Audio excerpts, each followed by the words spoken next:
Chères étudiantes, chers étudiants, bonjour et bienvenue à ce troisième programme d'accompagnement que vous propose votre faculté, la faculté de médecine et de pharmacie de l'Université Hassan II de Casablanca.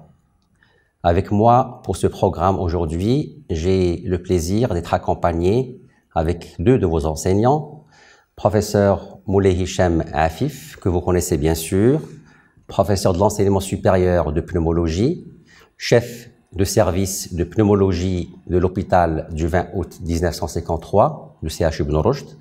Professeur Afif est aussi, vous le savez, le directeur général du CHU Ibn Rushd de Casablanca et qui nous fait l'honneur d'être avec nous aujourd'hui malgré ses grandes préoccupations dans cette situation de pandémie Covid-19. Et professeur Afif, vous êtes aussi le président de la Société marocaine des maladies respiratoires. Bienvenue sur ce plateau pour nos étudiants.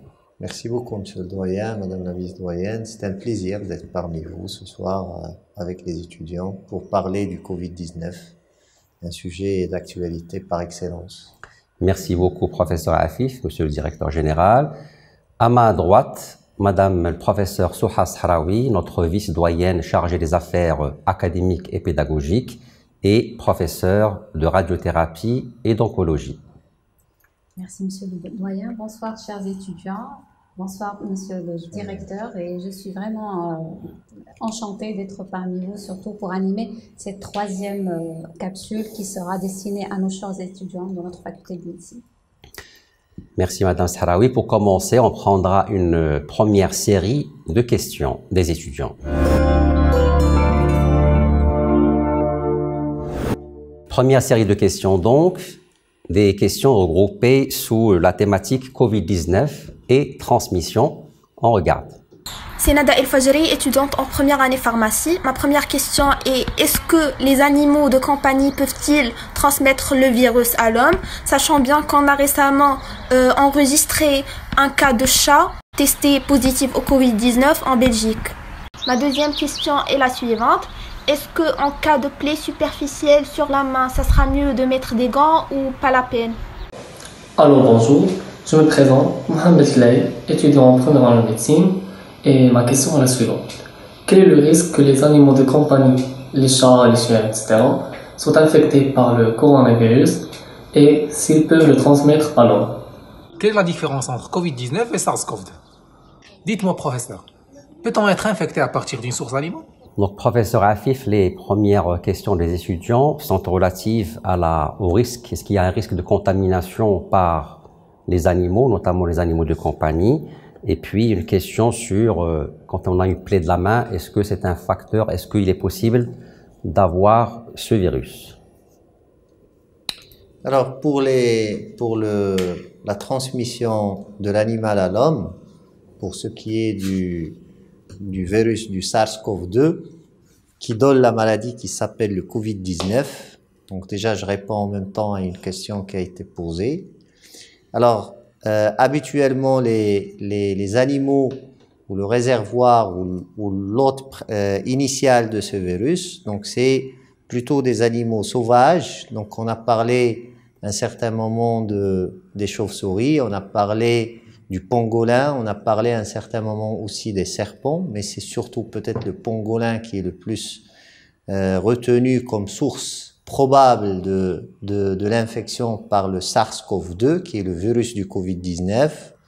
Alors les animaux de compagnie, donc il n'y a pas beaucoup d'écrits sur ça, donc, et jusqu'à présent, donc on ne peut pas dire que les animaux de compagnie sont une source de transmission de ce virus. Alors, pour ce qui est de la question sur la plaie superficielle de la main, qu'est-ce qu'il faut faire? Il faut bien sûr couvrir, pas pour le virus du SARS-CoV-2, pas pour l'infection Covid-19, mais pour toutes les autres infections qui peuvent être transmises lorsqu'il y a une plaie, une écorchure. Donc, je parle des autres infections qui peuvent être transmises par le sang. Donc notamment l'hépatite virale ou le HIV. Et c'est pour cela que, bien sûr, il faut couvrir la plaie. Et bien entendu, il faut toujours, je le rappelle, se laver régulièrement les mains pour éviter tout risque d'infection. Alors après, pour la question, donc j'ai déjà répondu. Donc le virus, on l'appelle le SARS-CoV-2 et la maladie, on l'appelle Covid-19. Donc c'est le virus responsable de la maladie qui est le Covid-19. Merci, professeur Afif.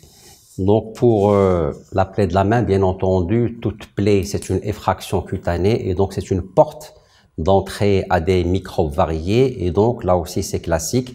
Toute effraction cutanée doit être protégée pour ne pas avoir justement de contamination.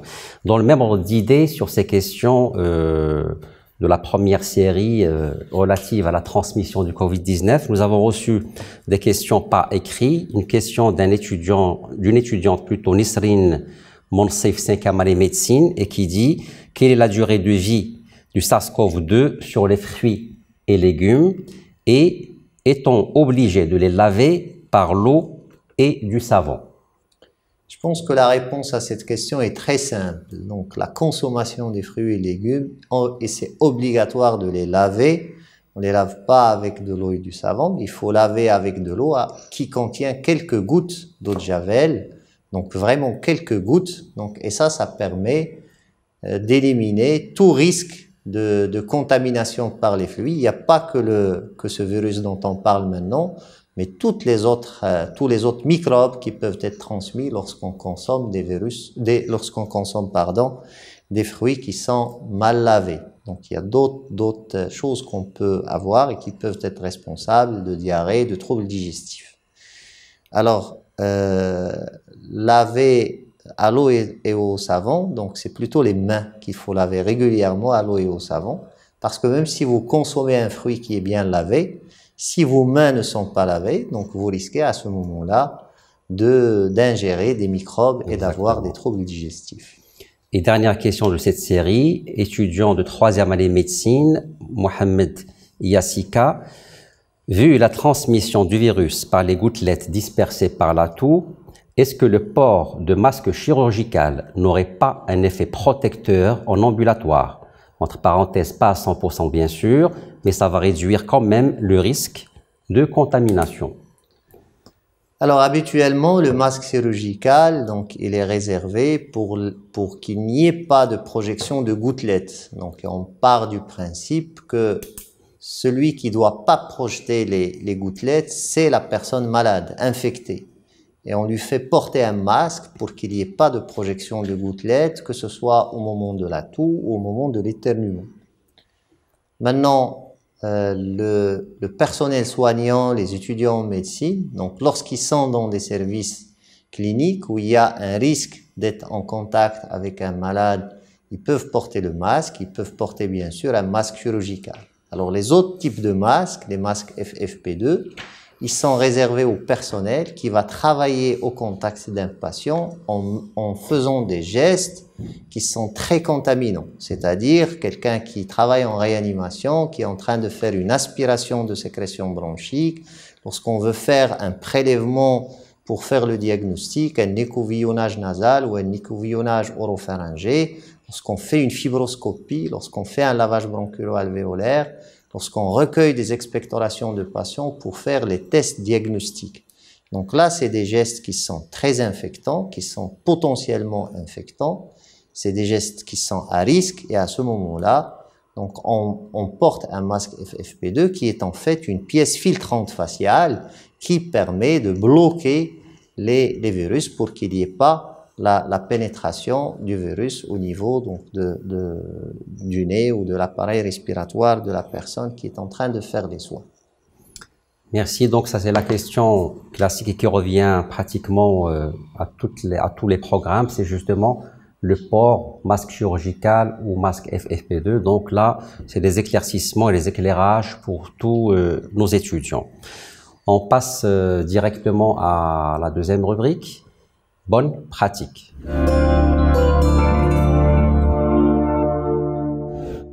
Rappelez-vous, la fois dernière, nous avions vu la procédure d'habillage pour le personnel de soins qui va être en contact avec un patient Covid-19 positif.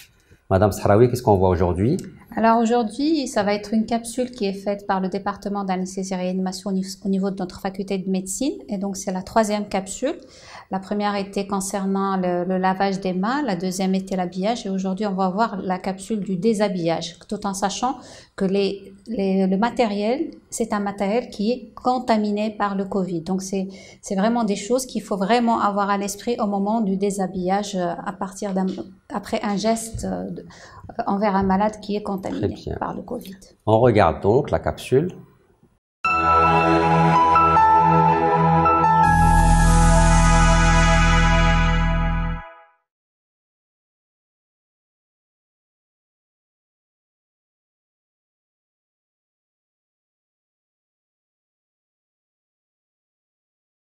À la fin du soin, nous allons procéder au déshabillage. La première étape du déshabillage se passe dans la chambre du patient. On va commencer par retirer le tablier, la surblouse et les gants dans la chambre du patient. Alors la précaution à prendre, c'est qu'on commence toujours par le derrière. Il faut mettre à l'esprit que la face avant des dispositifs de protection individuelle est censée être infectée. Donc le retrait se fait par le derrière. Donc je commence par retirer le tablier.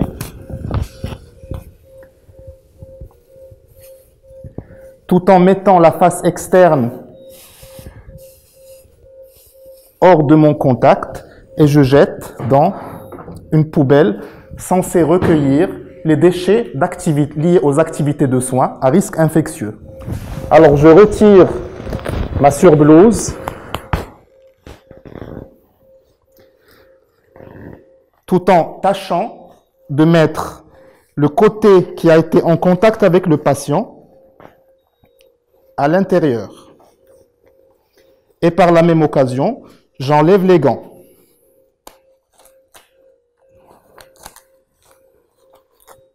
Et je jette tout dans le conteneur réservé aux déchets liés aux activités de soins à risque infectieux. À la fin de cette étape du déshabillage, je procède à la friction hydroalcoolique de mes mains.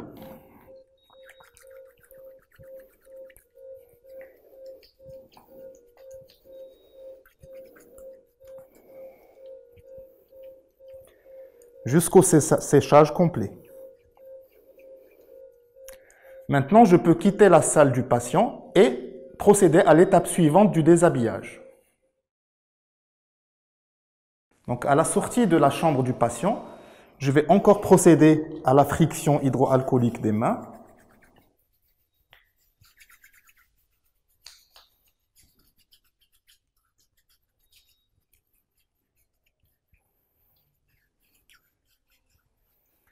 J'enlève les lunettes que je vais poser dans un local pour pouvoir être désinfecté par la suite. Ensuite, tout en veillant à commencer par l'arrière, j'enlève et le masque et la charlotte en même temps, que je vais jeter dans une poubelle destinée aux déchets d'activités de soins à risque infectieux. Et je vais encore me frictionner les mains.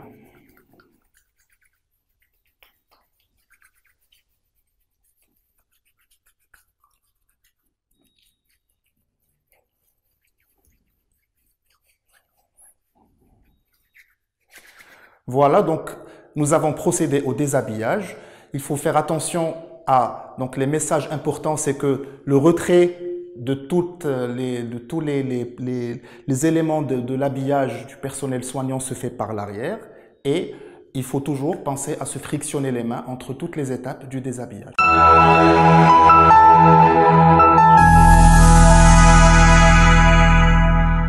Donc finalement, la procédure de déshabillage en elle-même, elle est très intéressante puisque le risque de contamination existe même à la sortie après avoir été en contact d'un patient et donc la technique elle-même, elle est intéressante. Des commentaires, Madame Sahraoui? Oui, au fait que, comme vous l'avez dit, la technique de déshabillage est très intéressante et surtout elle est la primordiale parce qu'on est en face d'un matériel qui est contaminé. Donc il y a un certain nombre, une cascade de procédures qu'il faut suivre au sein de la chambre du malade où le traitement a été fait ou une procédure où le malade, la prise en charge du malade. Donc il faut enlever la surblouse et le tablier et vraiment avec vraiment les règles de l'art de l'arrière à l'avant. Et puis, il y a aussi un élément très important qui m'a interpellée, c'est la friction des mains, pratiquement à chaque étape, au sein même de la chambre du malade infecté et même après la sortie de la chambre. Il faut vraiment s'assurer de la propreté et surtout de la friction des mains pour éviter le contact.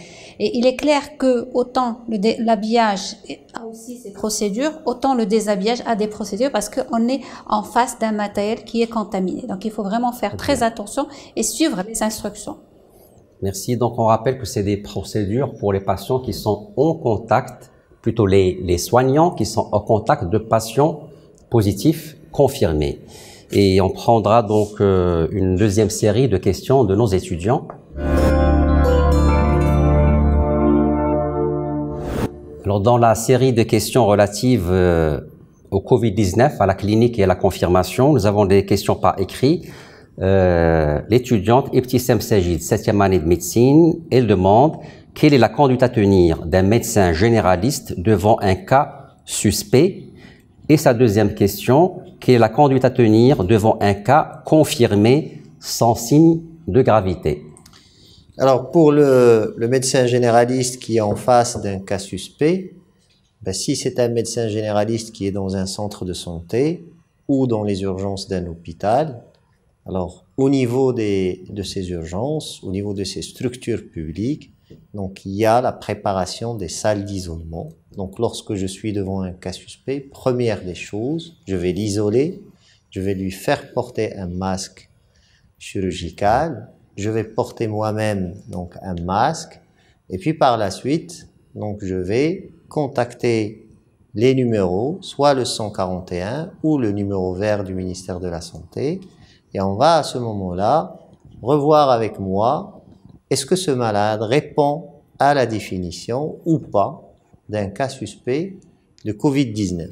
Si c'est le cas, on va me dicter à ce moment-là quelle est la conduite à tenir. En général, c'est les services de santé qui se déplacent pour que ce patient puisse être acheminé vers une structure qui reçoit ces patients où il va être à ce moment-là examiné encore une fois et on va faire le test, on va faire le prélèvement. C'est un écouvillonnage nasal qui va être envoyé au laboratoire et le patient va être gardé en isolement en attendant le résultat de ce test qui est fait. Alors, si on est dans une structure privée, ben à ce moment-là, il faut procéder de la même manière. Il faut que ce patient soit isolé, qu'on lui fasse porter un masque. Il faut que le soignant lui-même porte un masque. Et puis par la suite, donc bien sûr, on sait que c'est un cas suspect parce qu'on l'a interrogé. Donc on procède rapidement à ce moment-là à l'isolement et on fait la même chose. Donc on appelle les numéros, soit le 141 ou le numéro vert. Et puis par la suite, donc on voit la conduite on va nous guider dans la prise en charge de ce patient. Alors pour ce qui est de la conduite devant un cas confirmé sans signe de gravité, un cas confirmé sans signe de gravité, c'est un cas qui est déjà en isolement au niveau d'une structure dédiée à la prise en charge du Covid-19. Ce cas, il va rester au niveau de cette structure. Il peut être acheminé au niveau des hôpitaux qui sont consacrés uniquement à l'hospitalisation de ces malades ou au niveau des services qui sont dédiés à l'hospitalisation de ces malades. Et bien sûr, il y a un traitement qui va être démarré, il y a un minimum de bilan qui va être fait, il y a un bilan sanguin qui va être fait, on va faire une radio de thorax, on va faire un ECG, ça c'est le minimum de bilan qui est fait chez ces patients. Et puis par la suite, donc comme je l'ai dit, le traitement va être démarré. Bon, le protocole qui est adopté au Maroc, c'est de traiter par de la chloroquine ou de l'hydroxychloroquine pendant 10 jours, associé à de l'azithromycine pendant 7 jours. Et puis par la suite, c'est la surveillance habituelle de tout malade qui est hospitalisé. Et une fois qu'on arrive au 9e, 10e jour, si on a 3 jours d'apérixie, donc à ce moment-là, on fait un premier test de contrôle. Si ce test, c'est-à-dire encore, on refait un écouvillonnage nasal pour faire, bien sûr, une PCR pour rechercher le virus. Donc, si cette PCR est négative au 9e jour, on la refait au 10e jour. Et si elle est négative au 10e jour, on déclare le patient guéri. Et à ce moment-là, on peut autoriser la sortie du patient si bien sûr, comme ça a été sur la question, il n'y a aucun signe de gravité, il se porte très bien. Donc à ce moment-là, le patient peut sortir, mais toujours avec des précautions. Donc toujours le port de masque. On lui demande de se confiner chez lui, donc il ne faut pas qu'il soit en contact avec les autres membres de sa famille. Et puis on se donne encore un délai de 15 jours. On ne refait pas de test après 15 jours, mais il faut ce délai-là pour que ce patient soit déclaré définitivement non contagieux pour les autres. Alors une précaution supplémentaire qui est demandée aux patients chez eux, en plus d'éviter le contact avec les autres membres de la famille, de respecter le confinement et l'isolement chez soi, c'est de faire attention aussi parce que le virus peut continuer à être éliminé, notamment au niveau des selles. Et ce qui est recommandé, c'est de traiter bien sûr les selles, de l'eau de javel, de fermer rapidement les lunettes des toilettes, de laisser l'eau de javel agir quelques minutes avant de tirer la chasse. Donc ça, c'est des recommandations qui sont faites. Bien sûr, le port de masque à domicile donc, est obligatoire pour le patient qui a été déclaré guéri pendant ces 15 jours. Très bien. Après, donc, c'est le retour à la vie normale. Donc, il peut revenir donc, à sa vie normale. Alors, d'autres questions sur la même thématique, la clinique et la confirmation. L'étudiant Zakaria Boutiour de la 5e année pharmacie, il pose la question, en se basant sur la littérature scientifique, est-ce qu'il y a des données qui permettent de savoir si le diagnostic au début de l'infection peut améliorer la prise en charge des patients et augmenter leurs chances pour qu'ils soient guéris? Ça veut dire, est-ce que quand on a le diagnostic précocement, est-ce qu'on augmente les chances de guérison et ne pas avoir des formes graves? Alors ça, c'est une question qui est très intéressante et très importante dans la mesure où maintenant, toutes les personnes qui prennent en charge ces malades et tous les écrits qui sont disponibles à l'heure actuelle insistent sur une chose importante, c'est la précocité dans la prise en charge de ces patients. Donc il faut bien sûr, pour qu'on puisse les traiter précocement, il faut qu'on fasse le diagnostic précocement. Donc c'est pour cela qu'il est très important de faire le diagnostic dès l'apparition des symptômes et de démarrer le traitement de manière très précoce et rapide. Ce traitement va permettre de diminuer la charge virale, mais aussi d'éviter aux patients de faire des formes graves de la maladie.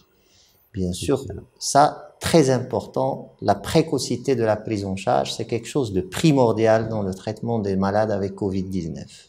Très bien. Et Zakaria Boutiour, le même étudiant, il pose une autre question concernant l'allergie. Est-ce que l'allergie représente un facteur de risque pour les patients porteurs du coronavirus, sachant qu'elle est placée au 4e rang des maladies chroniques? Donc Zakaria, vous avez eu la chance d'avoir la réponse d'un grand pneumo-allergologue de notre faculté. Alors l'allergie, c'est quelque chose de vague déjà. Donc on peut avoir de l'allergie, avoir des manifestations cutanées, des manifestations nasales, on peut avoir des troubles digestifs si on a une allergie alimentaire, mais je pense que l'étudiant veut parler de l'asthme. C'est ça. Donc essentiellement. Alors pour les gens qui sont asthmatiques, qui ont une maladie respiratoire chronique inflammatoire, ben ça peut être l'asthme, il y a aussi d'autres maladies comme la BPCO. Ça, c'est des gens qui peuvent être à risque parce qu'on trouve dans les séries qui sont publiées qu'il y a un pourcentage de ces malades qui y est retrouvé dans le pourcentage des malades graves, mais ce n'est pas un facteur de risque qui est prédominant lorsqu'on parle de cette maladie. Donc, il y a d'autres facteurs de risque qui vont essentiellement baisser l'immunité de la personne, et je parle ici de maladies chroniques comme le diabète, des maladies chroniques comme l'insuffisance rénale chronique. Donc ça, c'est des choses qui vont baisser l'immunité ou d'autres déficits immunitaires, quelle que soit leur origine, qui peuvent être à ce moment-là plus déterminants dans l'apparition de la maladie, mais surtout dans l'apparition des formes graves de la maladie. Alors pour les asthmatiques, il est recommandé de continuer le traitement de fond parce qu'il y avait une discussion à un certain moment sur l'usage des corticoïdes inhalés chez les malades qui sont asthmatiques. Est-ce qu'ils doivent continuer le traitement ou est-ce que ces corticoïdes inhalés vont être à l'origine d'une baisse de l'immunité locale au niveau pulmonaire, ce qui permettra a priori de voir beaucoup d'infections Covid. Donc c'est quelque chose qui n'est pas actuellement admise. Au contraire, on recommande aux malades asthmatiques de poursuivre leur traitement de fond, y compris avec les corticoïdes inhalés, parce que le plus important, c'est que l'asthme doit être contrôlé. Parce que si l'asthme n'est pas contrôlé, c'est à ce moment-là qu'il peut y avoir un risque. Si la personne attrape la maladie, c'est qu'il va faire une infection sur déjà ou chez déjà un patient qui est déjà avec un asthme non contrôlé et en exacerbation. Et ça, c'est le plus dangereux dans l'histoire. Donc, recommandation, le traitement de fond du malade asthmatique pendant cette période-là doit être respecté, poursuivi sans aucun risque de surinfection supplémentaire par rapport à la population générale. Merci beaucoup, professeur Afif, pour ces réponses très claires et qui vont servir pour nos étudiants. Avant de passer au sujet principal, je vous rappelle, chers étudiants, que vous pouvez toujours envoyer vos questions par écrit ou même par vidéo à l'adresse que vous voyez apparaître sur votre écran, uh2fmpc.question avec s covid19@gmail.com. Et on arrive au sujet principal du jour. Et le sujet principal d'aujourd'hui, je rappelle que nous avons avec nous professeur Moulay Hicham Afif, qui est professeur de l'enseignement supérieur de pneumologie et qui est le chef de service de pneumologie de l'hôpital du 20 août 1953.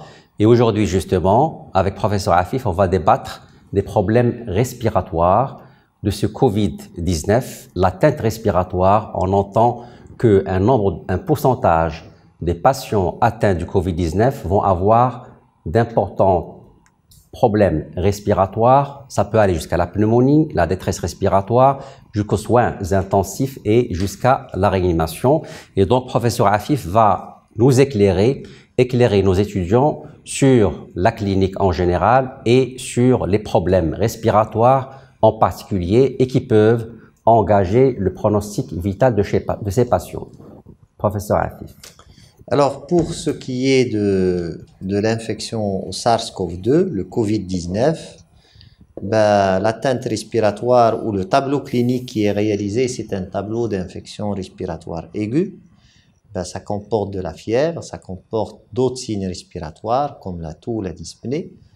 Alors, sachez aussi que la fièvre n'est pas obligatoire, donc il n'est pas retrouvé chez tous les patients. Donc, elle est fréquente, mais ce n'est pas un signe obligatoire pour retenir le diagnostic. Il y a une bonne partie de patients qui ne feront pas de fièvre, soit parce qu'il y a la prise d'antipyrétiques, notamment de Doliprane, mais même sans la prise d'antipyrétiques, la fièvre n'est pas constante, elle n'est pas en plateau. Et donc, on peut voir le patient à un moment de la journée où il est apéritique. Donc, ce n'est pas pour ça qu'on doit écarter le diagnostic de Covid-19. Donc, s'il y a d'autres signes respiratoires, donc il faut garder en tête ce diagnostic. Maintenant, il y a d'autres signes qui peuvent apparaître chez les patients en dehors des signes respiratoires. Il y a bien sûr tout ce qui est donc atteinte de la sphère ORL, notamment la pharyngite qui peut être présente chez les patients. Il y a tous les signes d'une infection virale saisonnière, que ce soit les myalgies, les courbatures, donc qui peuvent être aussi donc retrouvées chez les patients. Alors, certains patients feront des signes extra-respiratoires, notamment des signes digestifs, notamment la diarrhée, donc qui est présente dans un certain pourcentage de cas. Donc, ça varie entre les séries de 4% jusqu'à 18% de malades qui vont faire des troubles digestifs, donc notamment des diarrhées. Donc, il faut garder en tête que le diagnostic d'infection à Covid-19 donc doit être retenu ou on doit le suspecter chez tout patient qui se présente avec des manifestations respiratoires aiguës, qu'il y ait ou non de la fièvre et qu'il y ait ou non des signes extra-respiratoires. Alors après, donc bien sûr ce diagnostic étant suspecté, maintenant on peut toujours poser la question, mais pas qu'on peut, mais on doit toujours poser la question, est-ce qu'il y a un contaminant dans l'entourage de la personne? Est-ce qu'il y a d'autres personnes qui présentent les mêmes symptômes? des symptômes respiratoires ou extra-respiratoires, ou est-ce qu'il y a carrément quelqu'un qui est connu, infecté par le SARS-CoV-2 et donc connu porteur d'une maladie Covid-19. Si c'est le cas, le fait de présenter des symptômes respiratoires ou extra-respiratoires au contact de quelqu'un qui est déjà connu porteur de la maladie doit faire rechercher chez la personne une infection au SARS-CoV-2, un Covid-19. Maintenant, le contact en général, c'est chez la personne, c'est sur une durée, bon, on respecte la durée de l'incubation. En général, c'est un contact dans les 14 jours qui précèdent l'apparition des symptômes. C'est-à-dire que si je suis en contact avec quelqu'un, il y a 2 mois que j'ai rencontré cette personne et que je sais que maintenant, récemment, il y a une semaine, il a été diagnostiqué Covid-19, ça ne peut pas être un contact étroit. Alors après, il y a le contact étroit aussi qui est important. Le contact étroit, c'est être à moins de 1 mètre, 1 mètre 50 de la personne et d'être devant cette personne pendant au moins 15 minutes, donc en face à face. Ou lorsque cette personne est devant vous, qu'il a éternué, qu'il a toussé en votre présence. Et toujours avec ce contact étroit et cette distance qui est faible, donc de 1 mètre et demi, donc 1 mètre, 1 mètre et demi. Et aussi si on est dans un espace confiné, avec très peu de distance entre la personne infectée et la personne qu'on est en train d'investiguer en étant contact étroit. Et l'atteinte respiratoire sévère, je pense qu'il intéresse plus les étudiants et même la population. Tous les patients positifs ne vont pas faire d'atteinte respiratoire sévère. Est-ce qu'il y a une prédisposition des patients qui ont plus le risque de faire cette atteinte respiratoire? Alors, si on prend la classification de sévérité du Covid-19, ben, il y a les malades qu'on va classer bénins. C'est des malades qui vont faire des signes d'infection respiratoire, mais sans pneumonie. Il y a des malades qu'on peut classer modérés. Ils ont des signes d'infection respiratoire. Ils ont aussi une pneumonie, mais il n'y a pas de signes d'insuffisance respiratoire aiguë. Il y a des malades qu'on va qualifier de sévères, donc c'est des malades qui vont avoir une pneumonie, une atteinte du parenchyme pulmonaire, en plus d'une insuffisance respiratoire aiguë. Il y a les malades qu'on va classer comme critiques, et ça c'est les malades de réanimation par excellence, qui vont avoir des signes d'insuffisance respiratoire aiguë avec une défaillance multiviscérale.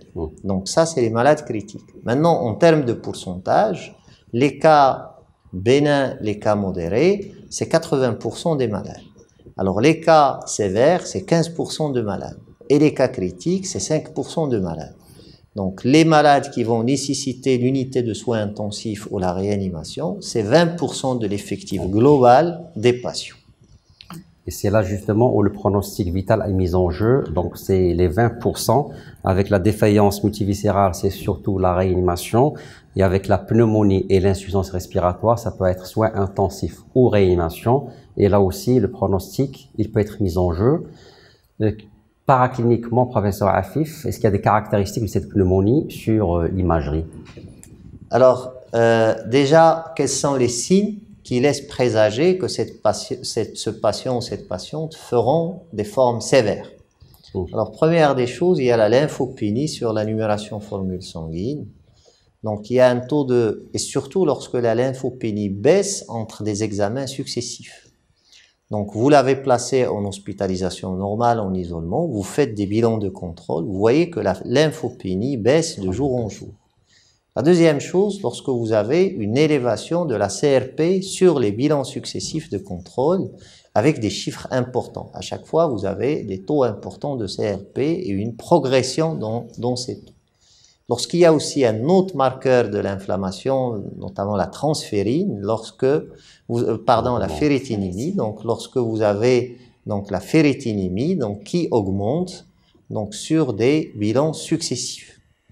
Et la dernière chose, lorsque vous faites des radios de contrôle parce que vous avez noté une aggravation clinique et vous voyez que les images s'étendent sur la radio ou sur le scanner.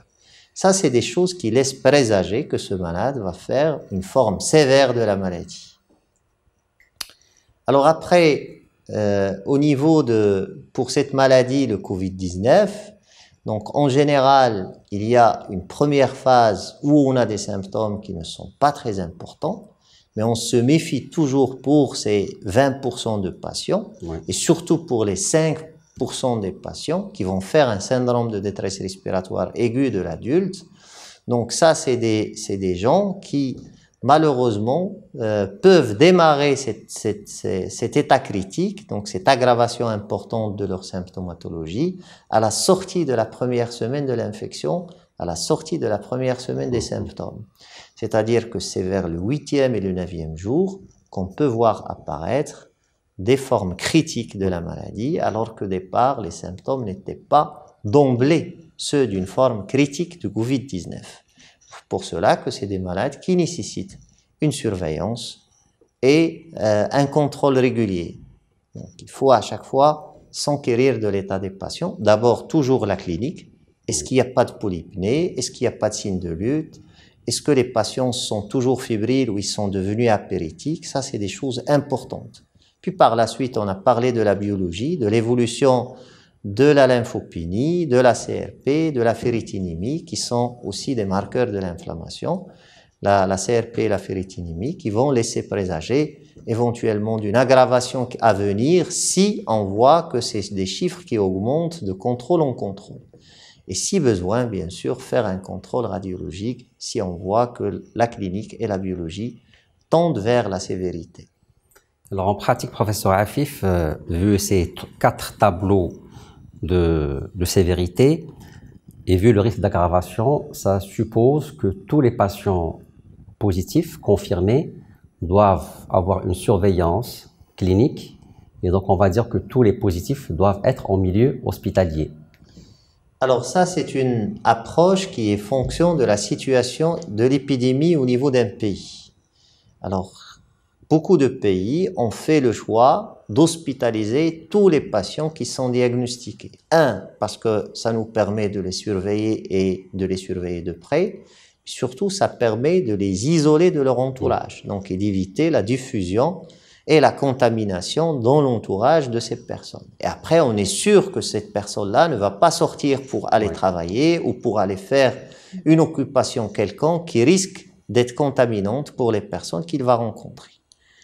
Donc ça, c'est un choix qui est fait par le Maroc et qui est fait par d'autres pays à travers le monde. Il y a d'autres pays qui ont fait le choix aussi de faire l'isolement de ces personnes, mais à domicile, sans hospitalisation. Donc ça se fait, il est isolé, mais il est isolé à domicile. Mais l'isolement à domicile a ses règles. On ne peut pas isoler quelqu'un qui n'a pas la possibilité d'être isolé chez lui. Donc pour isoler quelqu'un chez lui, il faut qu'il y ait suffisamment de chambres, d'espace pour qu'il puisse être complètement confiné dans un espace et ne pas contaminer les autres membres de la famille. Et on ne peut pas isoler quelqu'un, donc il y a des problèmes qui l'empêcheront d'être isolé. Je peux donner par exemple quelqu'un qui a des troubles psychiatriques. Donc vous ne pouvez pas l'isoler à domicile parce qu'il ne va pas respecter l'isolement, il va contaminer la famille, il va contaminer aussi les personnes à l'extérieur. Et bien sûr, on n'isole pas quelqu'un si on n'a pas la possibilité de s'assurer à chaque fois de comment il va. Donc s'il est dans une région éloignée, il n'a pas de moyens de transport, il n'y a pas de moyens de communication, donc on ne peut pas l'isoler. Ça veut dire que l'isolement, s'il se fait à domicile, il se fait avec ses règles. Et ces règles, c'est pouvoir à chaque moment s'enquérir de l'état du patient. Donc si on le fait, au moins le matin et le soir, on va appeler le patient, vérifier qu'il a pris sa température, qu'il est apéritique, qu'il n'est pas essoufflé, qu'il n'a pas de dyspnée, qu'il n'y a pas d'autres signes qui sont apparus, qu'il se sent bien et qu'il s'améliore cliniquement pour qu'on soit rassuré et qu'on laisse en l'isolement. Et les pays qui ont choisi cette manière de faire, à chaque fois que le malade présente quoi que ce soit, donc qui laisse présager d'une gravité de la situation, il est automatiquement ramené vers l'hôpital. Donc nous, au Maroc, on est dans la logique et la situation épidémique qui nous permet d'isoler tous les patients qui sont diagnostiqués positifs. Et donc de les surveiller en milieu hospitalier. Et on rappelle qu'au Maroc, la décision a été prise de traiter ces patients par la chloroquine ou l'hydroxychloroquine? Alors au Maroc, on a pris la décision, contrairement à d'autres pays, de traiter tous les patients qui sont diagnostiqués positifs Covid-19, qu'ils soient porteurs de forme modérée, de forme de cas bénins, modérés, ou de cas sévères ou graves. On traite tout le monde. On est parti du principe au Maroc que le traitement précoce est quelque chose de très important. Ça permet aux patients de passer à des formes sévères et des formes critiques. Donc ça, c'est un choix qui a été fait et qui va nous permettre de pouvoir traiter tout le monde et au moins d'éviter qu'on ait un maximum de formes sévères et de formes graves. Très bien. Et pour les complications pulmonaires, c'est la radiothorax classique et surtout maintenant, c'est le scanner thoracique qui va montrer des lésions. Alors, la radiographie thoracique donc, va être utilisée si on n'a pas la possibilité de faire un scanner. Elle peut être utilisée dans la surveillance des patients qui sont hospitalisés parce qu'on ne va pas les surveiller par un scanner tous les jours si on voit qu'il y a une aggravation sur le plan respiratoire. Par exemple, des malades qui sont en réanimation, ça sera des radios au lit de manière régulière et puis on fera un scanner si on juge sur l'aspect radiologique que ce scanner est nécessaire. Alors sinon, le meilleur examen d'imagerie qui va permettre de faire le diagnostic du Covid-19 et en tout cas de le suspecter fortement, parce que je rappelle que le diagnostic positif est un diagnostic purement biologique. Il y a des arguments cliniques, il y a des arguments radiologiques, notamment sur la TDM thoracique, mais pour dire que le cas est confirmé, il va être confirmé sur une PCR positive. Donc ça, c'est le diagnostic, comment il est retenu au Maroc. Alors maintenant, pour la TDM thoracique, alors la TDM thoracique est un examen très important pour retrouver des images qui sont en faveur du Covid-19. Il y a plusieurs types d'images, il y a même maintenant des classifications en ce qui concerne les aspects radiologiques et on part des images qui sont très suspectes, aux images suspectes, aux images indéterminées, aux images qui sont évocatrices d'autres diagnostics et on a aussi le scanner qui peut être normal. Et ce scanner normal, s'il est fait à plus de 3 jours, à 3 jours et plus du début de la symptomatologie, n'est pas en faveur du diagnostic du Covid-19. Encore faut-il faire le scanner dans les règles et l'interpréter aussi correctement. Maintenant, il y a des images qui sont très suggestives et très évocatrices du diagnostic de Covid-19. C'est essentiellement les images en verre des polis. Ils sont habituellement de siège périphérique, sous-pleural, bilatéral. Et puis, ces images peuvent évoluer dans le temps. On peut avoir du crazy paving, c'est-à-dire on peut avoir des réticulations à l'intérieur du verre des polis. Et puis, avec le temps, on voit apparaître des condensations, mais qui sont aussi assez évocatrices et typiques, puisque c'est des condensations qui sont souvent planes et sous-pleurales. Donc ça, c'est les images les plus évocatrices du Covid-19.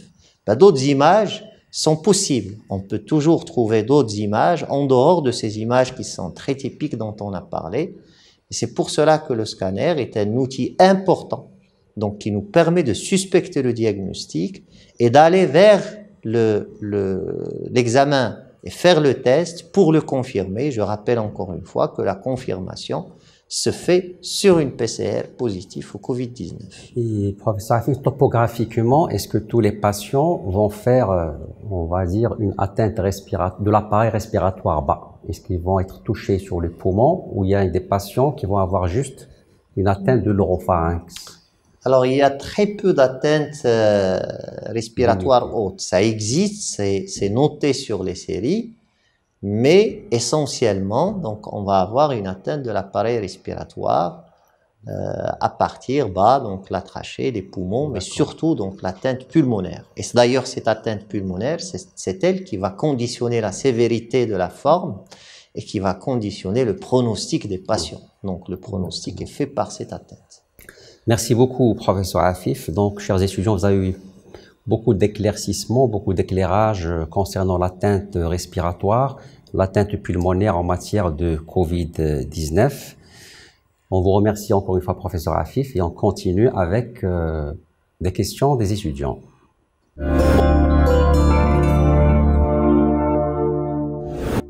Alors la troisième série de questions regroupées vont parler justement de l'immunisation, vaccination. On regarde.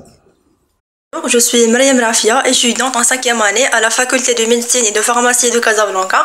Ma question est la suivante. Pour les patients qui ont été déclarés guéris au Covid-19, est-ce qu'ils présentent toujours le risque de réinfection ou bien ils deviennent immunisés contre le coronavirus? Ma seconde question, dans le cas où c'est possible d'être recontaminé une deuxième fois par le coronavirus, est-ce que ces patients-là auront plus de chances de présenter une forme clinique fruste qui peut passer inaperçue? Et merci. Je m'appelle Mehdi Zahir, étudiant en 2e année médecine. Je voulais juste savoir si actuellement il y a des médicaments ou des thérapies permettant de prévenir cette Covid-19. Donc c'est deux étudiants de la filière médecine qui posent des questions. Et là j'ai d'autres questions par écrit. Zouga Martin Noé, 5e année pharmacie, c'est un étudiant étranger. Il pose la question, est-ce que le virus corona va muter? Et par conséquent, est-ce qu'on aura à se faire vacciner chaque année comme pour la grippe si un vaccin est trouvé? Question difficile, peut-être, professeur Afif. Alors, pour aller dans le même sens de ce qu'a dit monsieur le doyen, donc il faut savoir que l'infection au SARS-CoV-2, c'est quelque chose de récent, qu'on connaît depuis fin décembre. Et donc, on apprend tous les jours sur cette infection, on apprend tous les jours sur cette maladie. Il y a maintenant beaucoup d'écrits que d'ailleurs les étudiants peuvent consulter, qui sont les sites, donc les mettent à la disposition de tout le monde de manière gratuite. Donc, et ça permet à la communauté scientifique de partager autour de cette maladie, de cette infection. Et les choses changent de jour en jour. Il y a des choses qu'on disait il y a une semaine qui ne sont plus maintenant des certitudes. Il y a des choses qui ont changé. Et ça, c'est quelque chose d'important que les étudiants doivent garder en tête. Donc, on va donner certaines réponses, mais peut-être que dans quelques jours, dans 10 jours, ces données-là vont changer et qu'on aura d'autres certitudes. Alors maintenant, jusqu'à présent, est-ce que quelqu'un qui est déclaré guéri a un risque de réinfection? Ben, il a été signalé des cas de réinfection en Chine. Donc maintenant, c'est des choses qui ont été signalées, il y a des écrits qui sont sortis dans ce sens-là. Il faut bien analyser ces écrits. Surtout, il faut attendre un retour d'expérience beaucoup plus large. On ne peut pas tirer des conclusions sur quelques cas.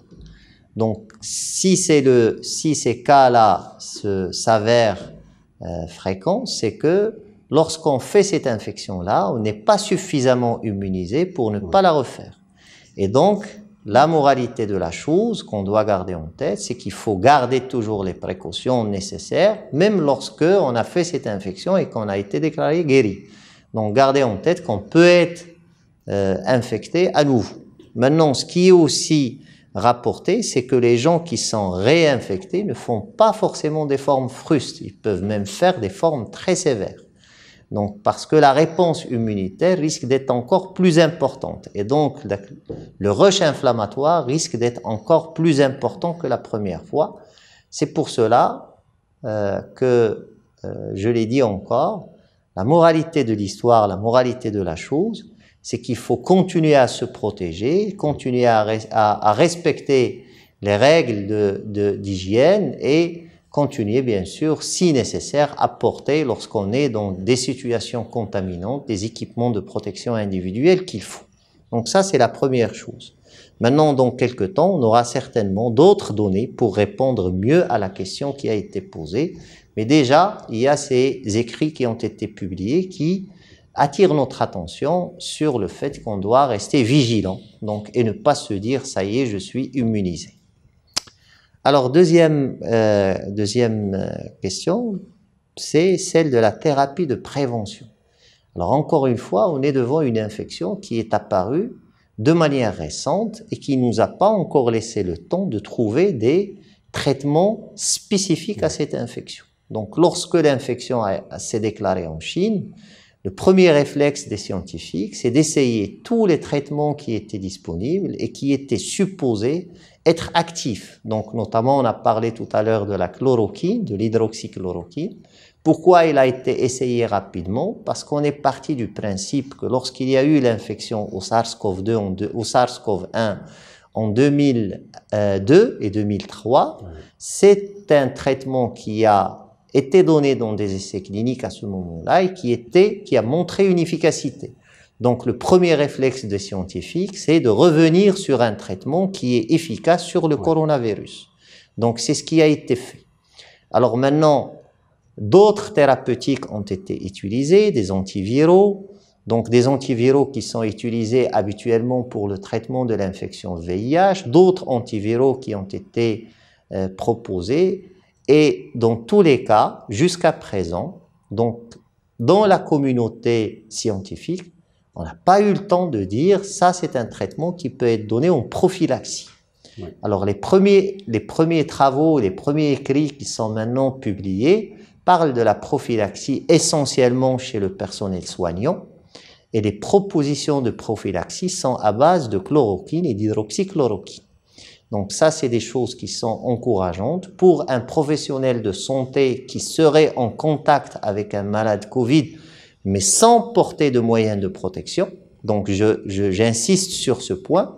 C'est pas le fait d'être en contact avec un malade Covid-19 qui va nécessiter qu'on mette la personne contact sous traitement, mais c'est le fait de l'avoir été sans moyen de protection. Vous n'avez ni masque ni rien, vous étiez en contact étroit à moins de 1 mètre, il a éternué, il a toussé. À ce moment-là, donc il y a la possibilité, comme c'est utilisé par certaines équipes publiées à travers le monde, la possibilité de prendre l'hydroxychloroquine et la chloroquine en traitement prophylactique.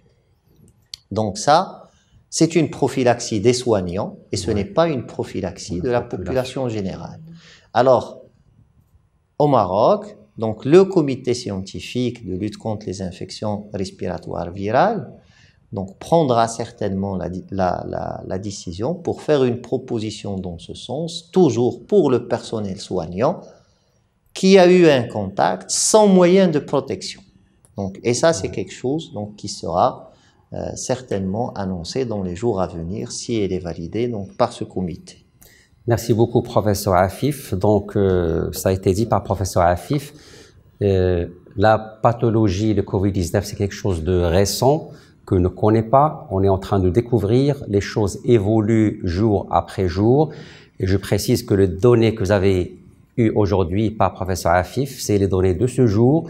Et nous sommes exactement le vendredi 3 avril. Et demain, Inch'Allah, vous allez avoir le programme sur vos écrans. Donc, nous sommes le vendredi 3 avril. Et justement, avant de passer à la situation au Maroc du Covid-19, je voudrais vous rappeler que tous les étudiants de la première année à la 5e année, vous êtes en confinement chez vous, confinement qu'il va falloir respecter.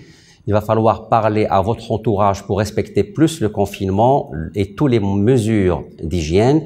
Et à propos de confinement, on vous annonce aujourd'hui la création d'une cellule d'écoute et de soutien psychologique Covid-19 pour vous, les étudiants. Si jamais vous avez un problème particulier, que vous avez besoin d'en parler à vos enseignants spécialistes, eh bien, vous pouvez dès demain, on va dire. Donc, c'est une consultation comme à distance pour l'écoute, le soutien et l'orientation. À distance parce qu'il va se faire par téléphone, donc avec les moyens de communication à distance. Donc, l'écoute, on vous donnera le numéro exactement, c'est le 06 66 48 56 70, donc je reprends le numéro, vous l'avez sur vos écrans, c'est le 06 66 48 56 70. Donc, si vous avez un problème particulier, vous pouvez appeler. Donc, vous serez pris directement, si la ligne est libre, directement. Si la ligne est occupée, vous pouvez laisser un message, un SMS ou un message WhatsApp. Et puis, on va vous contacter par la suite. Alors, les horaires, c'est du lundi au vendredi. Vous pouvez appeler de 10h à 16h30. Vous pouvez être pris directement par téléphone. Sinon, les autres horaires et jours, vous pouvez laisser toujours un message par écrit ou un message audio ou même un message vidéo. Voilà, et nous arrivons donc à la fin de ce programme et on va voir un peu la situation au Maroc en ce jour.